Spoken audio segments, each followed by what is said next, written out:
Shalom les amis, shalom, shalom.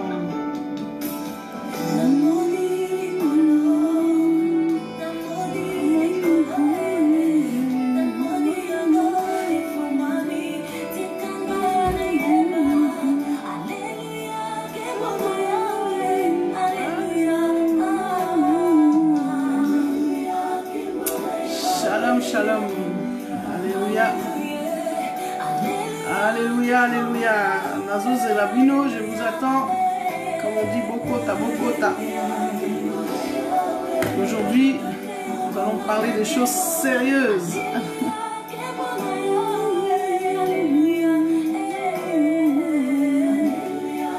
Yes, alléluia. Alléluia.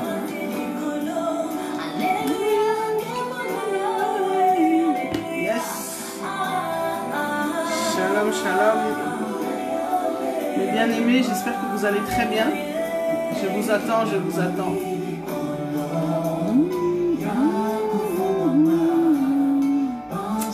Yes, bonjour, cœur céleste, Nancy. Bonjour Nancy, que Dieu te bénisse. Aujourd'hui, nous allons enfin parler de ce que j'avais promis. Que Dieu vous bénisse. Voilà, voilà. J'attends que vous entriez, partagez en même temps, entrez, partagez, entrez, partagez. Nous allons parler de la parole de Dieu aujourd'hui, comme je l'avais promis, il était temps. Voilà. On va voir si ça marche, voilà, voilà. Voilà, voilà, shalom, shalom, shalom à tous. Soyez bénis, soyez bénis, soyez bénis. Voilà. Alors, je commence, j'essaie de m'habituer. J'ai pas l'habitude. Voilà, il faut que je m'habitue avec les nouvelles technologies, tout ça. C'est pas du tout mon truc. J'ai pas appris tout ça, mais on essaie de faire avec les moyens du bord. Donc, voilà quoi, parce que comme on est confiné. Bonsoir, bonsoir.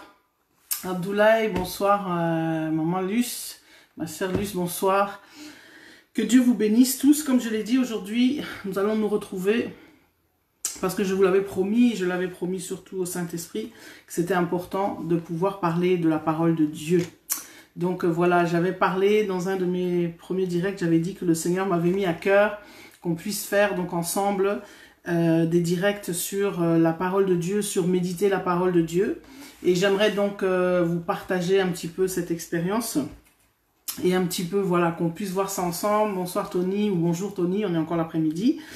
Donc voilà, que Dieu vous bénisse, soyez vraiment bénis et nous allons donc voilà commencer par parler un petit peu donc de la Bible et surtout de comment faire une étude parce que bon beaucoup de gens se posent la question, oui on nous dit qu'il faut étudier la Bible, qu'il faut lire, qu'il faut ceci, qu'il faut cela, mais voilà comment faire etc. etc. Alors moi ici je peux juste vous partager mon témoignage, ou vous partager un petit peu, vous faire entrer dans mon intimité avec le Seigneur. Donc je n'ai pas pour prétention de dire que voilà j'ai une méthode et que voilà c'est maintenant comme ça et que tout le monde doit faire comme ça. Vous savez, lire la parole de Dieu c'est quelque chose d'extrêmement personnel. Lire la parole de Dieu c'est quelque chose d'extrêmement personnel, d'intime, qu'il n'y a pas vraiment de méthode. Je crois qu'il faut arrêter les gens qui vous racontent oui il y a des méthodes, il faut faire ceci, il faut commencer comme cela. En tout cas, donc non, les gens vous racontent, ça ne veut pas dire qu'ils vous mentent, mais disons que comme c'est personnel, chacun en fait doit trouver son style, sa manière, son rythme.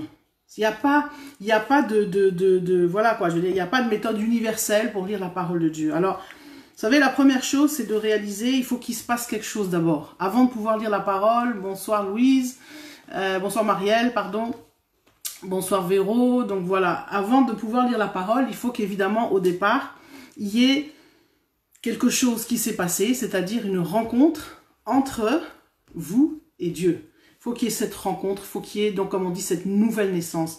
Parce que c'est cette nouvelle naissance qui vous donnera l'envie d'entrer dans la parole, l'envie d'en savoir davantage, qui va faire en sorte aussi que la parole soit vivante.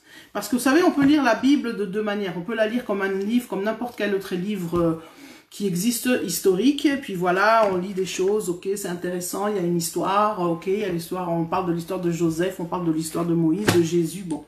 Et puis on peut lire la Bible en tant que parole de vie. Et pour cela, il faut qu'il y ait d'abord, comme je l'ai dit, une rencontre. Il faut que vous ayez rencontré ce Seigneur, comme moi je l'ai rencontré, et que cela vous nourrisse pleinement, que cela vous fasse du bien, et que cela vous donne envie, en fait, soif de lire. Et à ce moment-là, la parole que vous allez lire deviendra quelque chose de vivant. Donc quelque chose de vrai, ça va vous parler profondément au plus profond de votre cœur et vous verrez que chaque jour c'est comme une nourriture que vous recevez. Et voilà pourquoi c'est important d'étudier la parole de Dieu et voilà pourquoi c'est important pour cela donc de la lire et de l'étudier. Et demander au Saint-Esprit qui vous révèle. C'est très très important, dites vraiment, ça c'est important à chaque fois d'ouvrir la parole, de dire Seigneur, ce temps que je prends maintenant avec toi, Saint-Esprit éclaire-moi, Saint-Esprit montre-moi, Saint-Esprit révèle-moi les choses donc de la parole, parle-moi. Et à ce moment-là, vous allez prendre donc la Bible. Et donc, alors ici aujourd'hui, on va parler d'une étude. Vous savez, il y a plusieurs manières d'étudier la parole de Dieu.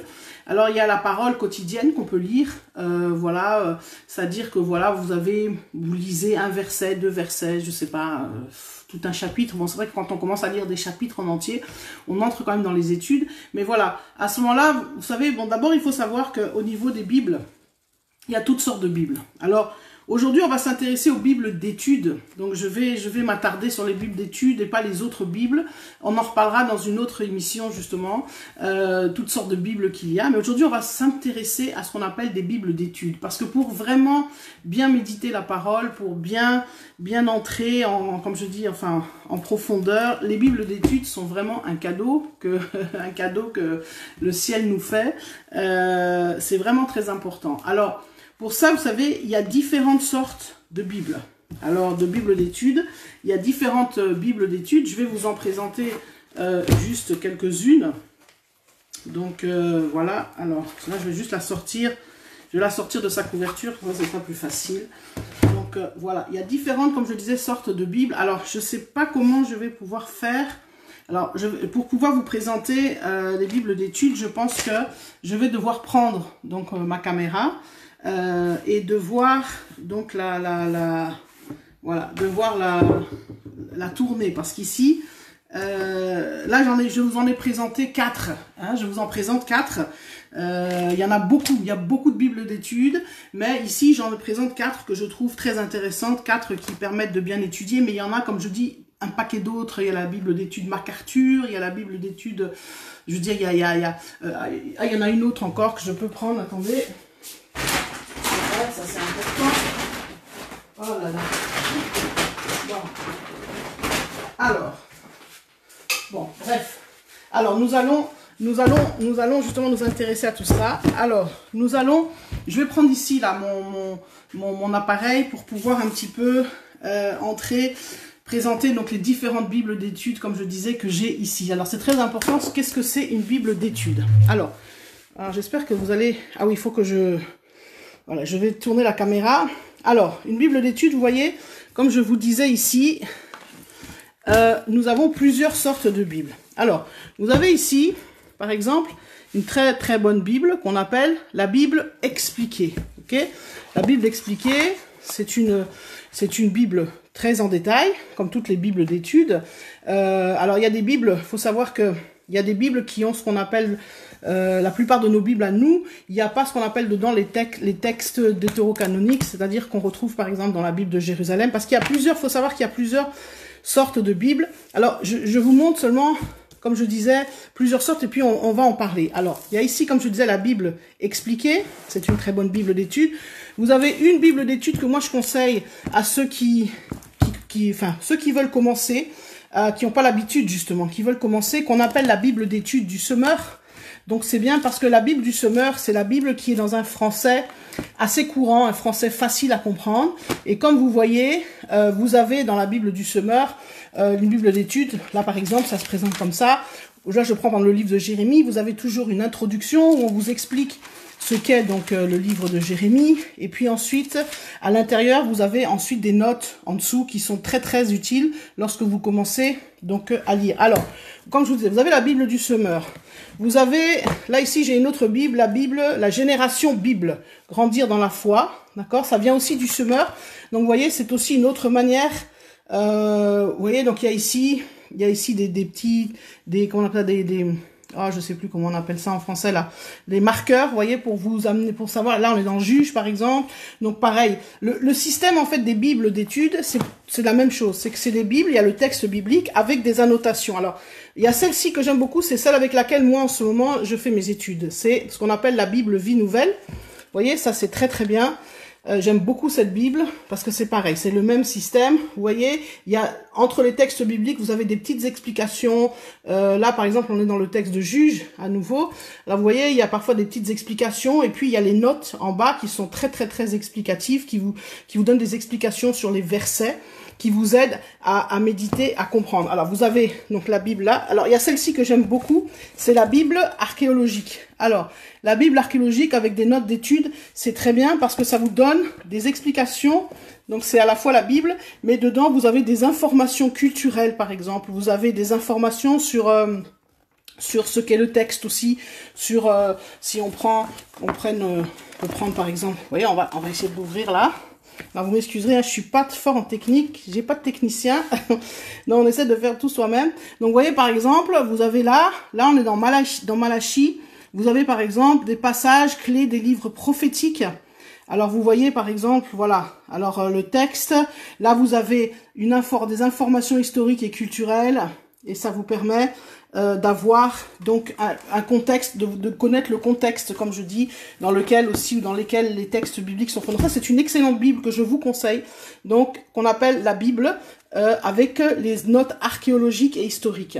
Vous avez évidemment la fameuse Bible, la nouvelle Bible second, Louis II, l'édition d'études. Ça devient même un classique.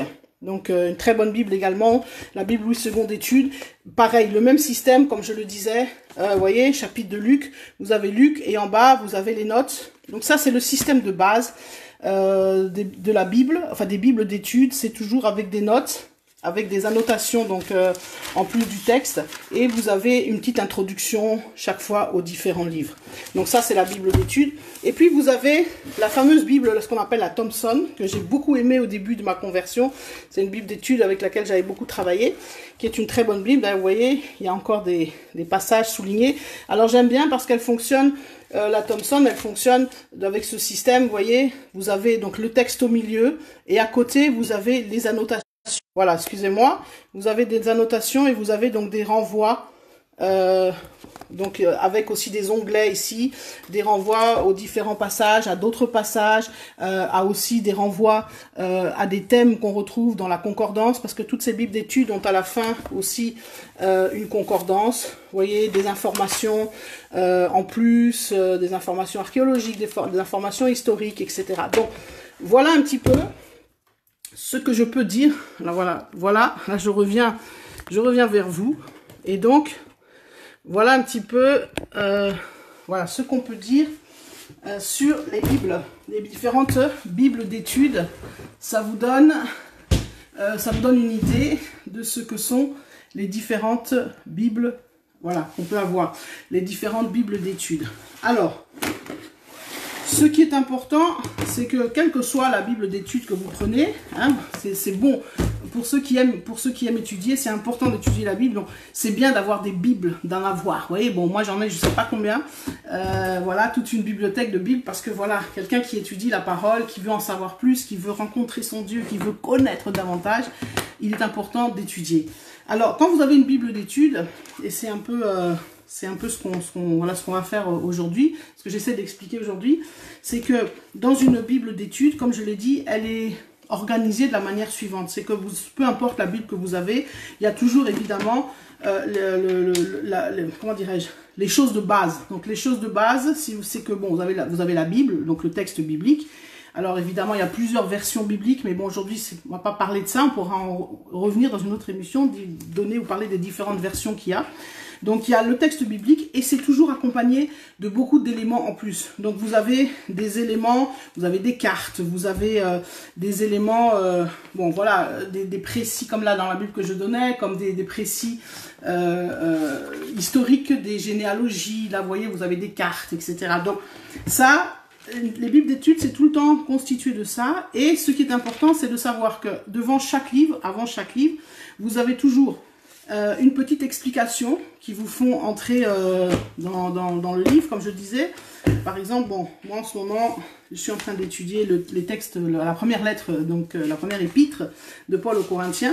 Et là, vous avez donc, au départ, vous avez donc toujours une introduction. Hein, une introduction. Ici, bon, ça se voit peut-être pas très bien, parce qu'il aurait fallu que je retourne la caméra. Donc, vous avez une introduction à ce texte. Et ensuite, vous avez donc le texte en lui-même. Et vous avez surtout, en bas, des notes. Donc, pour pouvoir faire une étude biblique, c'est important donc d'avoir, comme je dis, cette Bible d'études. Parce qu'avec la Bible d'études, vous lisez le texte.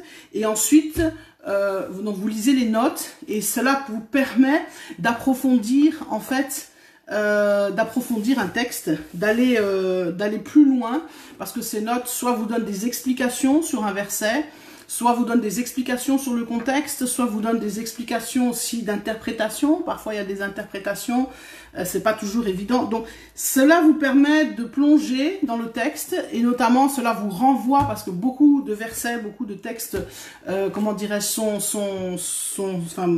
renvoient à d'autres textes. Donc c'est ça qui est vraiment intéressant, fascinant, important à savoir, c'est de pouvoir donc étudier avec ça. Alors, quand par exemple, vous prenez donc votre texte, voilà, biblique, que vous voulez étudier, on se rend compte qu'une étude, quand on commence à faire une étude, et c'est ça que je disais quand il faut avoir l'esprit pour évidemment vivifier ça, vous savez, il n'y a pas de temps, hein, il y a pas de temps, on peut pas dire, oui, voilà, lire sa Bible, ça prend 5 minutes, ça prend 10 minutes, ça prend 1 heure, ça prend 2 heures, parce que c'est en fonction de comment l'esprit vous conduit.